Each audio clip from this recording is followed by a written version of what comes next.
This week on Lemon's Car Spotting. Hey everybody, it is Eric and it's Jay, and this is Lemon's Car Spotting. You guys know how this works. See the car, post the car, we talk about the car. Let's get into it. All right, so I am in control of the big board here, and I don't know how to do this, so pardon me if that doesn't work well, but I'll start here. Okay, that's working. Oh, baby. All right, so there's nothing I don't like about this car. Let me just say, I mean, okay, Pinto Ute, sure, that's great in and of itself. It's got everything.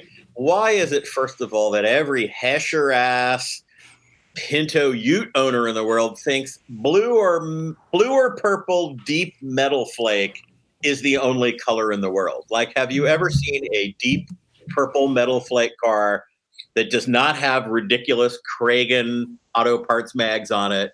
And then, hang on, and the graphics. Not only are these sort of 80s, vaguely shiny, but they have sort of a mirror finish to them. It's got everything. It's fantastic.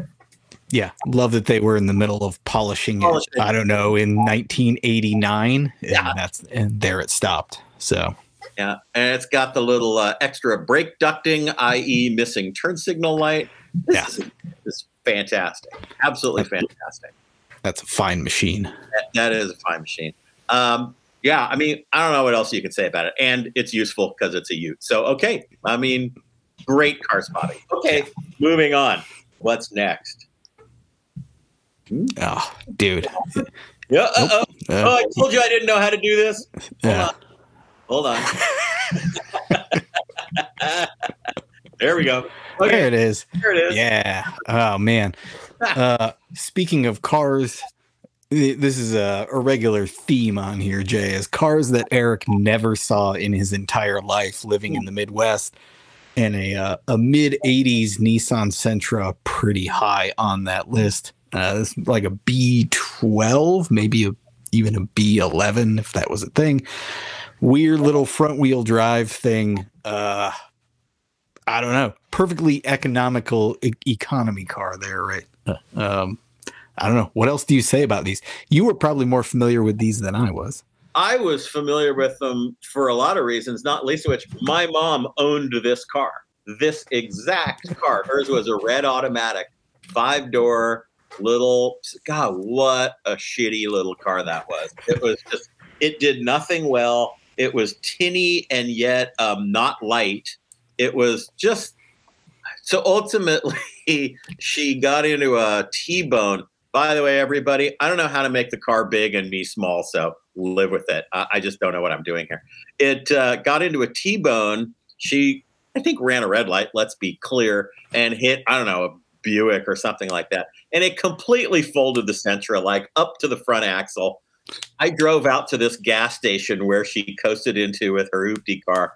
And on the side of the road, we literally pulled everything back out straight. I took the hood off. I jumped up and down on it to straighten it out. She drove it for like another 5 years that way. It was so flimsy, you could total it and untotal it in the parking lot of a 7-Eleven. That's all I have to say about that car. I'm glad that carries on through Nissan today with, you know, the Altima and the Muranos you see that have body damage on all four corners. So, I mean, why is Nissan, in fact, Nissan? What made them? There was this period in the 70s where they were awesome, and then it just was over. It's really very sad. Very, very sad. All right, should we move on? Yep.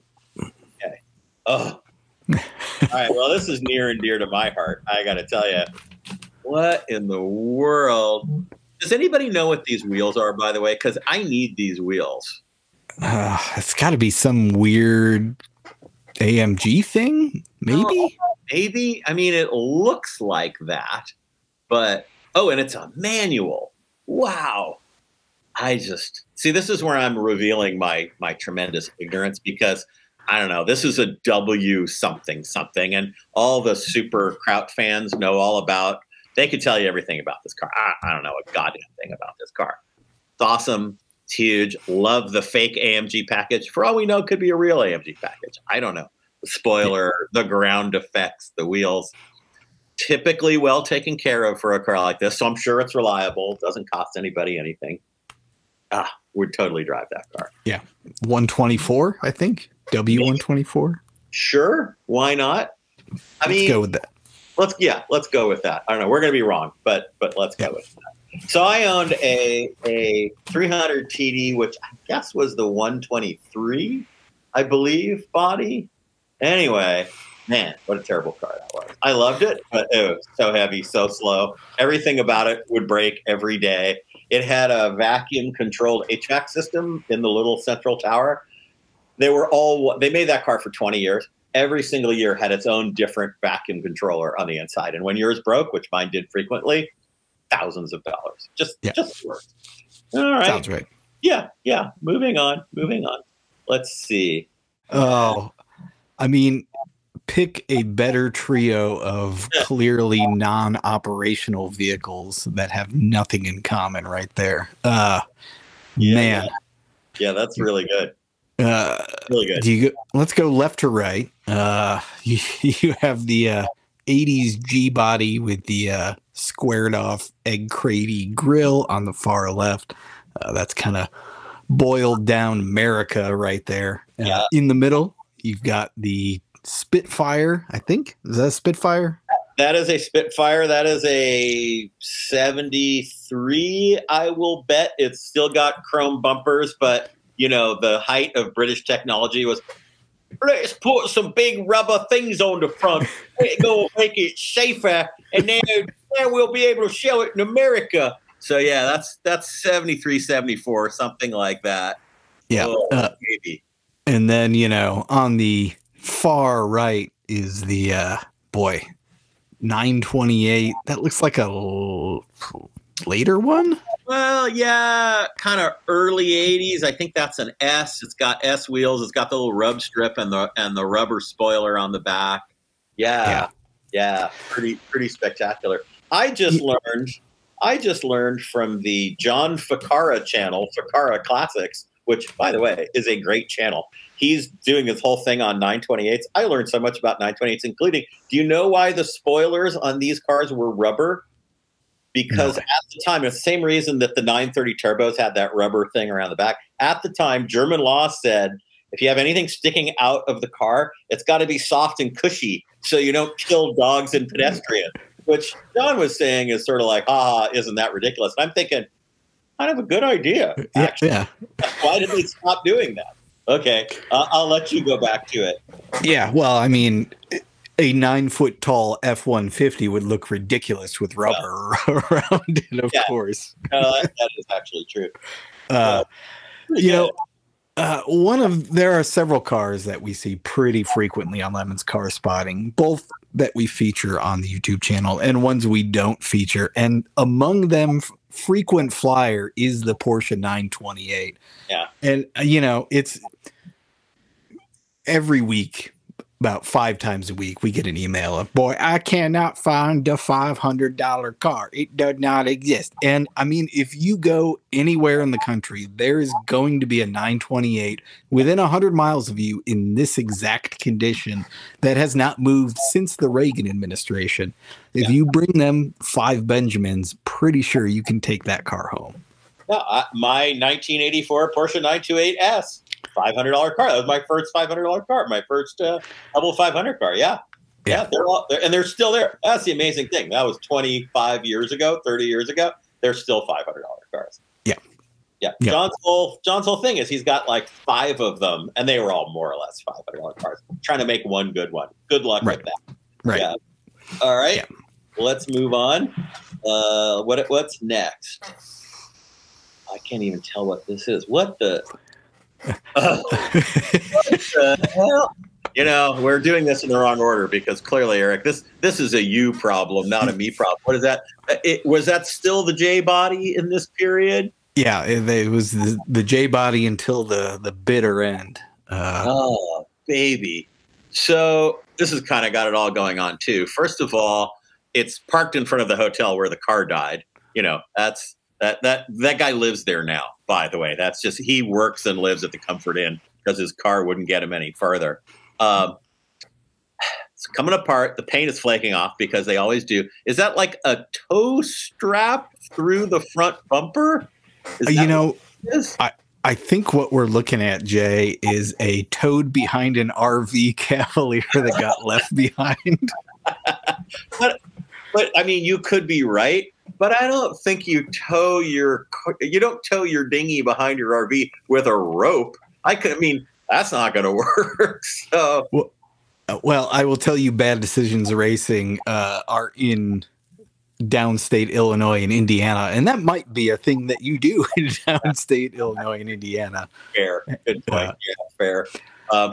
Either way, this is one of those great Lemons car spotting posts that tells part of a story that you can kind of, you know, it was hauled off the highway, dumped in the handicap parking spot wherein it has lived for a very long time at the Comfort Inn.